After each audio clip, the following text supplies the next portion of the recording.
যে সমাজের মধ্যে এরকম হাওয়ান বাস করে, যে হাওয়ানরা 7 বছরের মেয়েকে ছাড়ে না, 3 বছরের মেয়েকে ছাড়ে না, ওহির এলিম থেকে বঞ্চিত যারা, তাদের মধ্যযোগ আর তাদের এই যোগ সেই যোগ সব বরাবর, ওখানে সমাধান পাওয়া যাবে। আধুনিক যুগ আর মধ্যযুগ নিয়ে কথা না। কোরআন সুন্নাহ থেকে যে আলো গ্রহণ করবে, সিরত থেকে যে আলো গ্রহণ করবে এবং বাস্তবেই গ্রহণ করবে, তারা সুস্থ সমাজ উপহার দিতে পারবে। রমিসার মধ্যে কথা শেষ হবে না, এরপরে কি ঘটনা, আরো ঘটনা। রাস্তা নামতে পারেন, নামেন, আরো যত আন্দোলন করতে পারেন করেন, কিন্তু মূল সমাধান ওটা না। মূল সমাধান হলো কোরআন সুন্নাহর মধ্যে সমাজ পবিত্র করার জন্য যে বিধান দেওয়া হয়েছে, যে নিয়ম নীতি দেওয়া হয়েছে, সেটা গ্রহণ করতে হবে। সেটা কি করতে হবে? গ্রহণ করতে হবে। যে সমাজে পর্দার বিধান নিয়ে উপহাস করা হয়, যে সমাজে পর্দার বিধান নিয়ে উপহাস করা হয়, পর্দার বিধান শুধু মেয়েদের জন্য না, ছেলেদের জন্য, ছেলেদের জন্য, সবার জন্য পর্দা। পর্দার বিধান নিয়ে যে সমাজে উপহাস করা হয়, সেই সমাজের শান্তি, সেই সমাজে শান্তি আসতে পারে না, নিরাপত্তা আসতে পারে না, কখনো সম্ভব না। ফরজ এলেম শিখতে হবে, ফরজ এলেম শিখাতে হবে।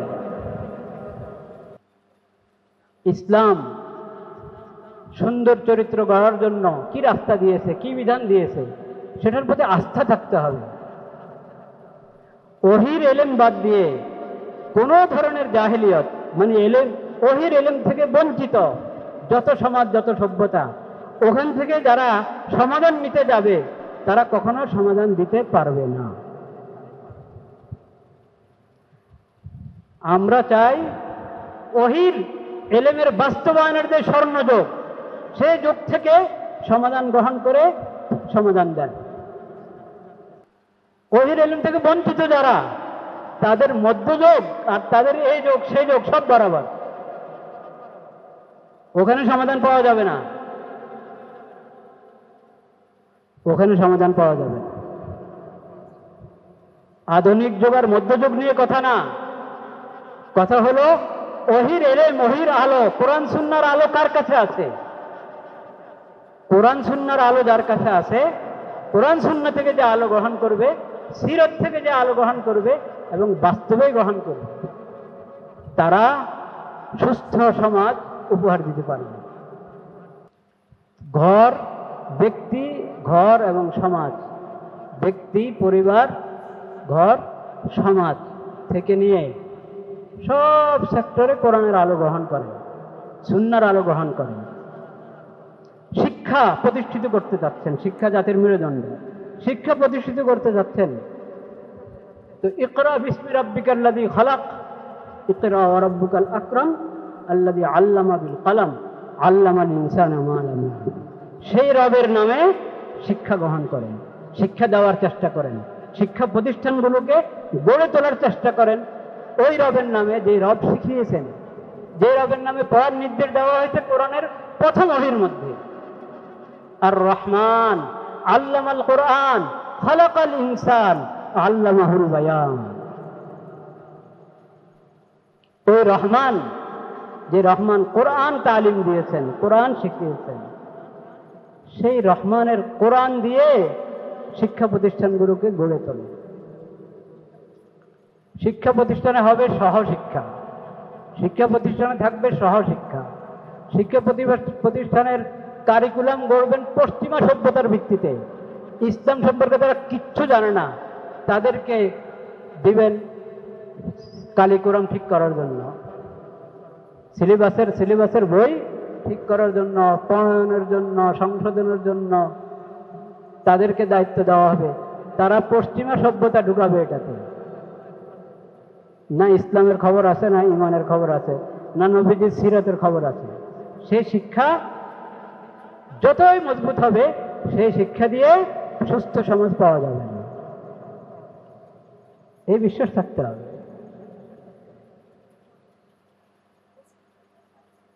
তা আপনি যেই পশ্চিমা সভ্যতা, যেটার ভিত্তি হলো বেহায়াপনার উপর, অশ্লীলতার উপর, ওটার সংস্কৃতি আপনি বাংলাদেশের উপরে বাংলাদেশের মুসলিমের উপরে চাপিয়ে দিবেন, আর শিক্ষা কারিকুলাম নেবেন সেই ওই পশ্চিমাদের থেকে, যারা ওহির এলেম থেকে, ওহির আলো থেকে বঞ্চিত, যারা পশ্চিমা অন্ধকারকে আলোর নামে চালায় এ দেশে।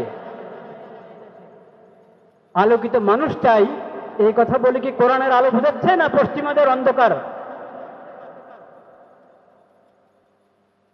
তারা যদি শিক্ষা কারিকুলাম ঠিক করে দেয় আমাদের, ওটা দিয়ে আপনি এমন সমাজ চান যে সমাজের মধ্যে এই ধরনের চারিত্রিক ন্যাক্কারজনক ঘটনা ঘটবে না, এই আশা করা কিনা ঠিক না। আপনি জমিনে যা বপন করেছেন সেটা উঠবে, সেটা উঠবে। জমিনে বপন করেছেন কি, মাটিতে রোপণ করলেন কি, আশা করছেন কি?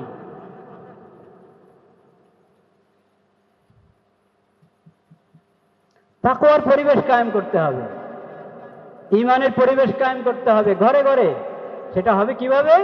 ফরজ এলেমকে বিস্তার করলে। ফরজ এলেম, ফরজ পরিমাণ এলেম, যে কোনটা হারাম কোনটা হালাল, কোনটা ভালো সিফত আর কোনটা বেহায়া, বেহায়াপনা, অশ্লীলতা। হায়া এবং বেহায়া, হায়া লজ্জা, বেহায়াই বেহায়াপনা, এই দুটার মধ্যে তো পার্থক্য করতে হবে। যে সভ্যতার ভিত্তি বেহায়াপনা, সেই সভ্যতার থেকে ধার নিয়ে কোনো দেশকে যদি আপনি সাজাইতে চান, গড়তে চান, কখনো পারবেন না, কখনো পারবেন না। এটা সবাইকে বুঝতে হবে। আল্লাহ তাআলা সেই তৌফিক দান করেন। তোমার শুরু থেকে জীবনের শেষ পর্যন্ত যখনই আল্লাহর নাম আসবে, আল্লাহর বিধানের কথা তোমাকে স্মরণ করিয়ে দেওয়া হবে, আল্লাহর শাস্তির কথা তোমাকে স্মরণ করিয়ে দেওয়া হবে, আল্লাহর সামনে হিসাব দিতে হবে, এই কথা যখনই তোমাকে স্মরণ করিয়ে দেওয়া হবে, ওয়াজিলাত কুলুবুহুম, সঙ্গে সঙ্গে তোমার অন্তর ভয়ে প্রকম্পিত হবে, দিলের মধ্যে কম্পন সৃষ্টি হবে। হ্যাঁ, কথা তো ঠিক, আরে আল্লাহর সামনে তো আমাকে দাঁড়াইতে হবে না, এরকম অবহেলা করা যাবে না, এরকম দুষ্টামি করা যাবে না, শয়তানি করা যাবে না, অপরাধ করা যাবে না, পাপাচার করা যাবে না। সতর্ক হও, সতর্ক হও। আল্লাহর বিধানের কথা তোমাকে স্মরণ করিয়ে দেওয়া হচ্ছে, আল্লাহর শরীয়তের কথা স্মরণ করে দেওয়া হচ্ছে। অন্যের উপরে, অন্যের ইজ্জত আবরুর উপরে হামলা করা, আক্রমণ করা দূরের কথা, শুধু কুদৃষ্টি, কুদৃষ্টি না এমনি দৃষ্টি দেওয়া, কুদৃষ্টি না সুদৃষ্টি, এটা তো মনের বিষয়, কে জানে। এজন্য আল্লাহ বিধান দিয়েছেন, তাকাবেই না তুমি, নজরকে হেফাজত করো। মুমিনদেরকে বলো তারা যেন দৃষ্টি নিচের দিকে দেখে, না আমার চোখে দোষ নাই, আমার দিল ভালো আছে, আমি তাকাবো না। দিল ভালো না খারাপ ওটা পরের হিসাব, প্রথম কথা হলো তোমার দৃষ্টি নিচের দিকে রাখো, দৃষ্টি নিচের দিকে রাখো। আর মেয়া বালেগ হলে, বালিকা হয়ে গেলে, বাচ্চি মেয়ের বয়স, হ্যাঁ, যখন সে প্রাপ্তবয়স্ক হয়, প্রাপ্তবয়স্ক হলে 15 বছর না, 15 বছরের আগেও যদি প্রাপ্তবয়স্ক হওয়ার কি পাওয়া যায়, আলামত পাওয়া যায়, সেটা বালেগ, বালিকা। 13 বছরও হয়, কেউ 12 বছর, 11 বছরও হতে পারে। এটা 15 বছর হলে তো বালেগ হয়ে গেল। যদি অন্য আলামত পাওয়া যাচ্ছে না বালেগ হওয়ার, 15 বছর বয়সে বালেগ হয়ে যাবে। হুজুররা ওয়াজ করে যে যখন বয়স 7-8 বছর, কিন্তু দেখতে দেখতে কারো কুদৃষ্টিওয়ালাদের, যাদের অন্তরে দোষ আছে, সমস্যা আছে, ব্যাধি আছে, তাদের জন্য আকর্ষণের কারণ হতে পারে। এখন তখন থেকে পর্দা করায় দাও, তখন থেকে কি করাও, পর্দা করাও। হ্যাঁ, আপনারা বলেন যে না 18 বছরের আগে তো বালেগ হয় না। সেই সমাজের লোকেরা পশ্চিমাদের এই কথা যে 18 বছরের আগে বালেগ হয় না, পশ্চিমাদের কথা আমাদেরকে খাওয়াইতে চাও। আমাদের নবীর শিক্ষা, আমাদের ইসলামের শিক্ষার খবর নাই। হুজুররা ডেকে ডেকে তোমাদেরকে বলেন, মিম্বরে মিম্বরে বলেন, বেশি বললে তো তার মিম্বরই শেষ হয়ে যাবে।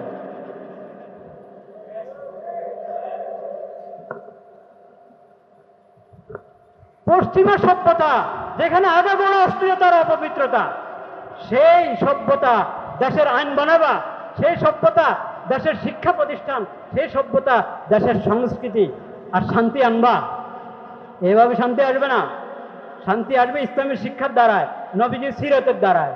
মনে রাখো এটা।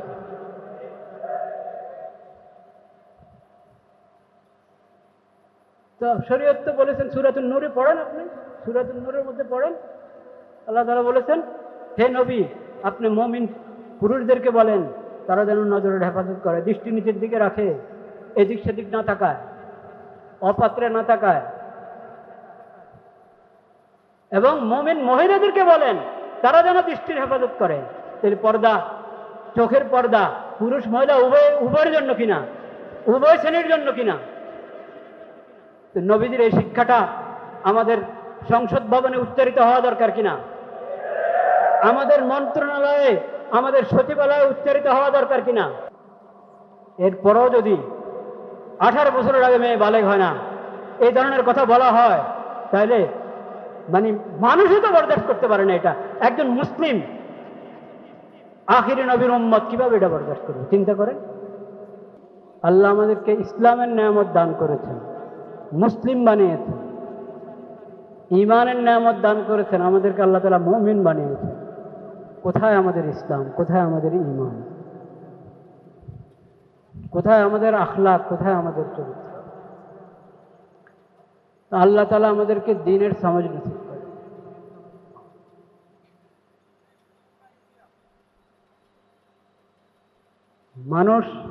মানুষের মধ্যে দুটা উপাদান আছে সৃষ্টির মধ্যে।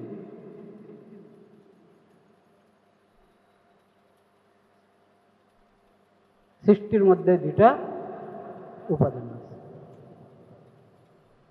লা ইলাহা ইল্লাল্লাহ আদ মালায়েক বাহরাদারি ওয়াজ বাহাইম মিজহাম বুগজরাজ হজ্জে বাহাইম গজ মালায়েক বুগজর। ফার্সি কবিতা বলেছেন, কিন্তু হাদিসের কথাটা। আদম সন্তানের দিলে দুটা জিনিস উদ্রেক হয়। একবার ফেরেশতার পক্ষ থেকে কিছু নসিহত উপদেশ সে পায়, লাম্মাতুম মিনাল মালাক। আর একটা হলো লাম্মাতুম মিনাশ শয়তান, ইবলিস আর তার বাহিনী থেকেও তার অন্তরে আসতে থাকে। এটা হলো তাকে জাহান্নামে নেওয়ার জন্য, তার মনুষ্যত্ব, তার ঈমান ইসলাম বরবাদ করার জন্য।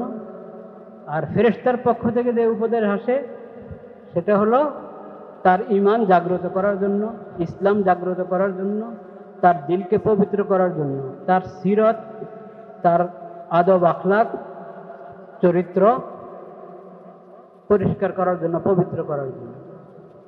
সে কোন ডাকে সাড়া দিবে?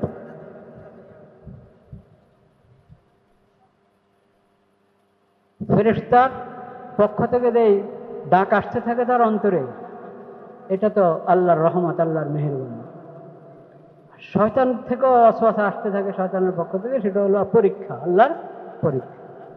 তো তুমি পরীক্ষা পাশ করো, পরীক্ষা পাশ করে ফেরেশতার ডাকে সাড়া দাও। তোমার অন্তরে যে ভালো কাজের কথা আসে সেটা সাড়া দাও। খারাপ কাজ থেকে বিরত থাকার আগ্রহ যখন দিলে দেখবা, বুঝবে এটা ফেরেশতার থেকে, আল্লাহর পক্ষ থেকে আসছে, এটাতে সাড়া দাও। যদি তুমি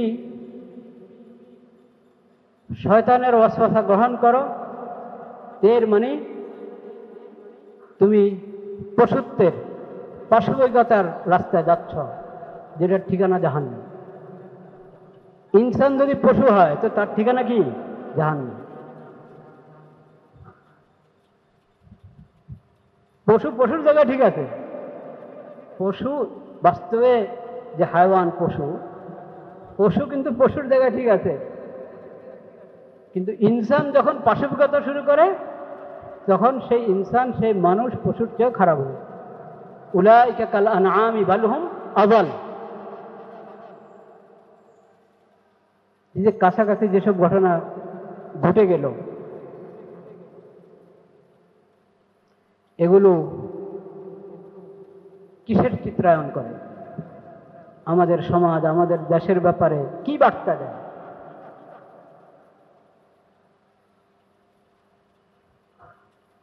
এটাই বার্তা দেয় যে আমরা, আল্লাহ বানিয়েছে আমাদেরকে ইনসান, কিন্তু আমরা ইনসান হিসেবে থাকতে চাই না। আল্লাহ আমাদেরকে দান করেছেন ইসলামের নেয়ামত, ইমানের নেয়ামত, কিন্তু ইসলাম নেয়ামতের ধার ধারে না। আমরা ইসলাম ইমানের ধার ধারে না। যদি চাই এই কঠিন পরিস্থিতি থেকে, এই ভয়াবহ ন্যাক্কারজনক পরিস্থিতি থেকে যদি উত্তরণ চাই, তাহলে আমাদেরকে ঈমান শিখতে হবে, মানবতার সবক নিতে হবে। মনে রাখবেন, মানবতার সবক একমাত্র ইসলামের কাছে আছে, একমাত্র কোরআনের কাছে আছে, একমাত্র হাদিস শরীফে আছে, একমাত্র নবীজির সিরাতের মধ্যে আছে।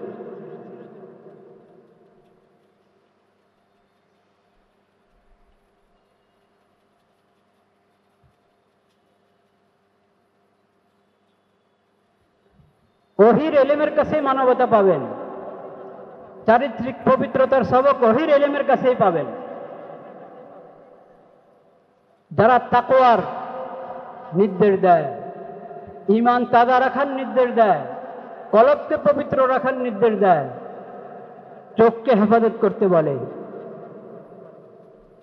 হাত পাও হেফাজত করতে বলে, যে কোরআনের মধ্যে এই নির্দেশ আছে, যে হাদিসে এই নির্দেশ আছে, নবীজির সিরাতের মধ্যে এটার বাস্তবায়ন আছে, ওরকম সমাজ গড়েছিলেন নবী করিম সাল্লাল্লাহু আলাইহি ওয়াসাল্লাম। সেটা যদি অবলম্বন করি, তাহলেই আমরা একটা পবিত্র সমাজ পাব। আর নতুবা রমিসার মধ্যে কথা শেষ হবে না, এরপরে কি ঘটনা, আরো ঘটনা। রাস্তা নামতে পারেন, নামেন, আরো যত আন্দোলন করতে পারেন করেন, কিন্তু মূল সমাধান ওটা না। মূল সমাধান হলো কোরআন সুন্নাহর মধ্যে সমাজ পবিত্র করার জন্য যে বিধান দেওয়া হয়েছে, যে নিয়ম নীতি দেওয়া হয়েছে, সেটা গ্রহণ করতে হবে। সেটা কি করতে হবে? গ্রহণ করতে হবে। যে সমাজে পর্দার বিধান নিয়ে উপহাস করা হয়, যে সমাজে পর্দার বিধান নিয়ে উপহাস করা হয়, পর্দার বিধান শুধু মেয়েদের জন্য না, ছেলেদের জন্য, ছেলেদের জন্য, সবার জন্য পর্দা। পর্দার বিধান নিয়ে যে সমাজে উপহাস করা হয়, সেই সমাজের শান্তি, সেই সমাজে শান্তি আসতে পারে না, নিরাপত্তা আসতে পারে না, কখনো সম্ভব না। ফরজ এলেম শিখতে হবে, ফরজ এলেম শিখাতে হবে। ইসলাম সুন্দর চরিত্র গড়ার জন্য কি রাস্তা দিয়েছে, কি বিধান দিয়েছে, সেটার প্রতি আস্থা থাকতে হবে। ওহির এলেম বাদ দিয়ে কোন ধরনের জাহেলিয়ত, মানে এলেম, ওহির এলেম থেকে বঞ্চিত যত সমাজ, যত সভ্যতা, ওখান থেকে যারা সমাধান নিতে যাবে, তারা কখনো সমাধান দিতে পারবে না।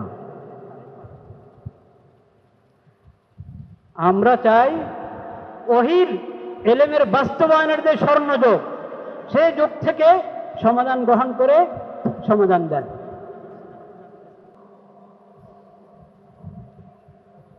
লা ইলাহা ইল্লাল্লাহ। ভাইরা আমার, আল্লাহর দোহাই দিয়ে যখন তোমাকে বলা হবে, আল্লাহর বিধানের নাম দিয়ে, আল্লাহর শরীয়তের নাম দিয়ে যখন বলা হবে, এটাকে অপেক্ষা করবে না। তোমার অন্তরে ভয় আসতে হবে, তোমার অন্তরের মধ্যে, তোমার দিল, তোমার অন্তর ভয়ে প্রকম্পিত হতে হবে। ওয়াজিলাত কুলুবুহুম ওয়াস-সাবিরিনা আলা মা আসাবাহুম ওয়াল মুকিমিস সালাহ ওয়া মিম্মা রাযাকনাহুম ইউনফিকুন। বাস ভাই, বাকি কথা আল্লাহ হায়াত রাখলে পরে হবে ইনশাআল্লাহ। আমরা দোয়া করি, আলহামদুলিল্লাহি রাব্বিল আলামিন, ওয়াসসালাতু ওয়াসসালামু আলা সাইয়্যিদিল মুরসালিন ওয়া আলা আলিহি ওয়া সাহবিহি আজমাইন। ইয়া আল্লাহ, আমরা বড় লজ্জিত। ইয়া আল্লাহ, আমরা বড় লজ্জিত। ইয়া আল্লাহ, আমরা বড় লজ্জিত। ইয়া আল্লাহ, আপনি আমাদেরকে ক্ষমা করে দেন। আল্লাহ, আমাদেরকে ক্ষমা করে দেন।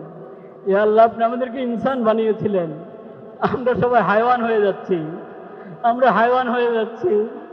আল্লাহ, হায়ওয়ান থেকে খারাপ হয়ে যাচ্ছি, হায়ওয়ান থেকে খারাপ হয়ে যাচ্ছি। আল্লাহ, হায়ওয়ান থেকে খারাপ হয়ে যাচ্ছি। ইয়া আল্লাহ, আপনি আমাদেরকে রক্ষা করেন। ইয়া আল্লাহ আমাদেরকে মনুষ্যত্ব মানবতা শিখার তৌফিক দান করেন। আপনি আমাদেরকে ইসলামের নিয়ামত দান করেছেন, ঈমানের নিয়ামত দান করেছেন। আমরা ইসলামের শিক্ষা হারিয়ে বসেছি, ঈমানের শিক্ষা হারিয়ে বসেছি। ইয়া আল্লাহ আপনি আমাদেরকে পর্দার বিধান দিয়েছিলেন, ইয়া আল্লাহ আমরা পর্দার বিধান হারিয়ে বসে আছি। ইয়া আল্লাহ আমাদেরকে আপনার নবী শিখিয়েছিলেন আল হায়াউ শুবাতুম মিনাল ঈমান, লজ্জা এটা ঈমানের বড় অঙ্গ। ইয়া আল্লাহ আমরা সে হায়া আমরা হারিয়ে বসেছি, বেহায়াপনার দিকে আমরা ছুটে পড়েছি। ইয়া আল্লাহ আপনি আমাদেরকে রক্ষা করেন, আমাদেরকে হেফাজত করেন।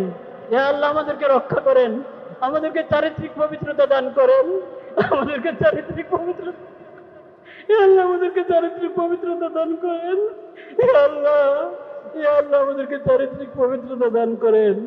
ইয়া আল্লাহ যারা মজলুম হচ্ছে, যাদের ইজ্জত আবরু নষ্ট হচ্ছে, ইয়া আল্লাহ যাদের জান নষ্ট হচ্ছে, জান হারাচ্ছে যারা, তারা ইয়া আল্লাহ সেই মজলুমদের পরিবারের ইয়া আল্লাহ বদদুয়া থেকে আমাদেরকে রক্ষা করেন, আমাদের সমাজকে রক্ষা করেন, আমাদের দেশকে রক্ষা করেন মাওলা।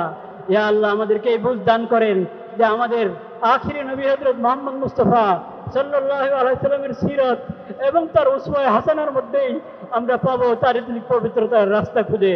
ইয়া আল্লাহ তার সিরাতের মধ্যেই পাবো আমরা সঠিক আদালত, সঠিক ইনসাফ, সঠিক বিচার।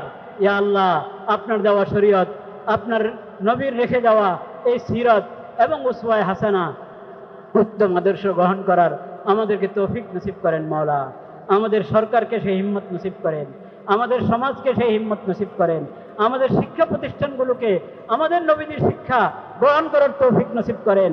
ইয়া আল্লাহ আমাদেরকে এই বুঝ দান করেন যে যারা ওহির ইলম থেকে, ওহির আলো থেকে বঞ্চিত, তাদের সভ্যতা, তাদের সংস্কৃতি, তাদের শিক্ষা, তাদের সংস্কৃতি গ্রহণ করলে আমরা হেদায়েত পাবো না, আমরা নাজাত পাবো না, আমরা সুস্থ সমাজ পাবো না, আমরা পবিত্র সিরত, পবিত্র চরিত্র আমরা পাবো না। আমরা এটা পেতে পারি একমাত্র আমাদের নবী হযরত মুহাম্মদ মুস্তাফা সাল্লাল্লাহু আলাইহি ওয়াসাল্লামের সিরত এবং তার উত্তম আদর্শ গ্রহণ করার মাধ্যমে। ইয়া আল্লাহ এই বুঝ আমাদের সবাইকে দান করেন। আমাদের দেশের শিক্ষা, সংস্কৃতি সংশ্লিষ্ট যাবতীয় দায়িত্বশীল, পুরা দেশের দায়িত্বশীল, ইয়া আল্লাহ সবাইকে এই বুঝ আপনি দান করেন মেহেরবানি করে। ইয়া আল্লাহ এই বুঝ দান করেন। ইয়া আল্লাহ আমরা আপনার কাছে ক্ষমা চাই। ইয়া আল্লাহ আপনার কাছে আমরা ক্ষমা চাই। আল্লাহ আপনি আমাদেরকে হেফাজত করেন, আমাদেরকে হেফাজত করেন, আমাদেরকে রক্ষা করেন মাওলা। আমাদের এই সমাজকে রক্ষা করেন, এই দেশকে রক্ষা করেন। ওই মজলুমদের পরিবারদেরকে আল্লাহ, ইয়া আল্লাহ আপনি তাদের সান্ত্বনার কারণ হয়ে যান। আল্লাহ আপনি তাদের সান্ত্বনা জড়িয়ে হয়ে যান। ইয়া আল্লাহ আপনি তাদেরকে সান্ত্বনা দিতে পারেন মাওলা, আপনি মেহেরবানি করে তাদেরকে সান্ত্বনা দান করেন। ইয়া আল্লাহ আমাদেরকে সকল ধরনের জুলুম থেকে, অন্ধকার থেকে, পাশবিকতা থেকে আমাদের সবাইকে হেফাজত করেন মাওলা। আল্লাহুম্মা ইন্না নাসআলুকা মিন খাইরি মা সাআলাকা মিনহু নাবিয়্যুকা ওয়া আবদুকা মুহাম্মাদুন সাল্লাল্লাহু আলাইহি ওয়াসাল্লাম ওয়া নাউযু বিকা মিন শাররি মা ইসতাআযাকা মিনহু নাবিয়্যুকা ওয়া আবদুকা মুহাম্মাদুন সাল্লাল্লাহু আলাইহি ওয়াসাল্লাম ওয়া আনতাল মুস্তাআন ওয়া আলাইকাল বালাগ ওয়া লা হাওলা ওয়া লা কুওয়াতা ইল্লা বিল্লাহিল আলিয়্যিল আযীম। وصلى الله على خير خلقه محمد وعلى آله وصحبه أجمعين. سبحان ربك رب العزة عما يصفون وسلام على المرسلين والحمد لله رب العالمين. آمين برحمتك يا أرحم.